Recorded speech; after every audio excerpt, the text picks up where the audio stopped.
Hi there, Chris here with another quick tip for you all. In this video we're going to continue our look at painting the Triumvirate of Yanid, and we're going to continue our work on the Visarch. And as you can see here, the armor has been done, and so next we're going to work on the fur that's dangling from his shoulder.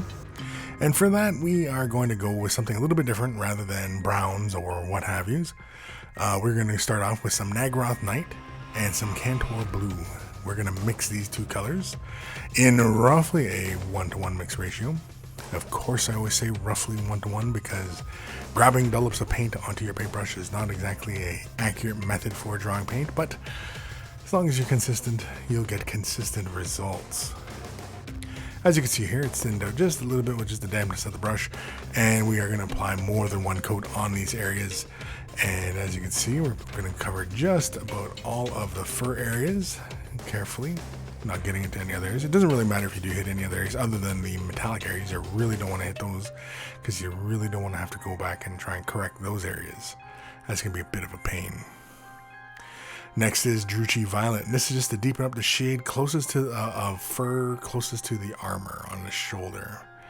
As we are going to create a bit of a gradient on this fur, we want it to be darker up near the shoulder and lighter down the bottom of the fur. And so you can see here, the Chee is only applied about halfway down the fur, not really halfway, but pretty close. Negron Ink is next with some Temple Guard Blue, and again we're going to mix these in a 1-to-1 mix ratio. And really quickly here, we're just going to give a quick little dry brush. It's more of an overbrush at this point, really just going to build some color onto these areas, leave that darker purple in the bottom, as well as we're going to use it just to build up a bit more color at the bottom end of the fur. And so we will work it into the crevices, as it were, just so that the color is a lot more solid near the bottom. And that'll give us our color gradient as we work from the lighter to the darker, or darker to lighter, whichever you want to look at it. Visarch Purple and Temple Guard Blue are next, and again these are mixed in a 1-to-1 mix ratio. Sensing a pattern here.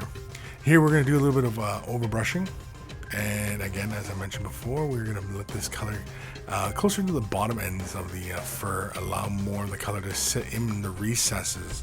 Again, it's just so that we build up more of a solid base along the bottom edge rather than the top. And you can see some of the highlights we're building up closer to the shoulder, getting some of those wild little strands as well. Of course, I want to get some of this area closest to the sword. Pretty much, as you can imagine, it's from some sort of alien beast, and so it's some sort of blue fur. Who knows? Maybe it's from one of those Dark Eldar fiends. Either way. As you can see here, we got the color all laid out. We're starting to really start to see that transition now. Next is Temple Guard Blue. And again, we're going to overbrush this. But again, we're not going to go quite as far as we had in the previous color. And we're allowing a lot more of this to play along the bottom edge. And again, we're allowing it to really kind of dominate the fur along the bottom. And we're just going to bring this up, following that one seam along the edge there. And you can see here, we got it running up one section there.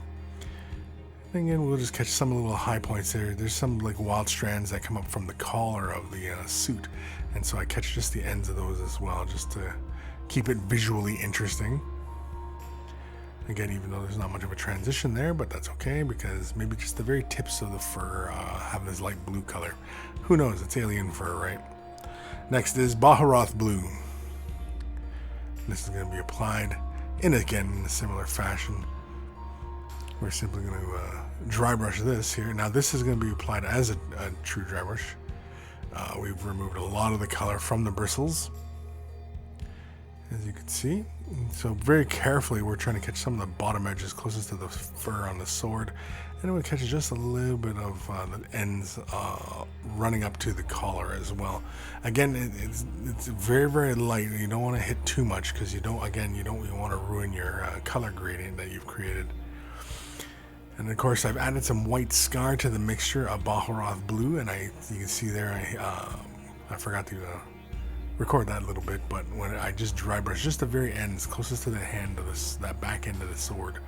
And then here I'm taking a brush with a detail brush, and I'm just catching just the very bottom ends of tips of the fur along the bottom, again with this color.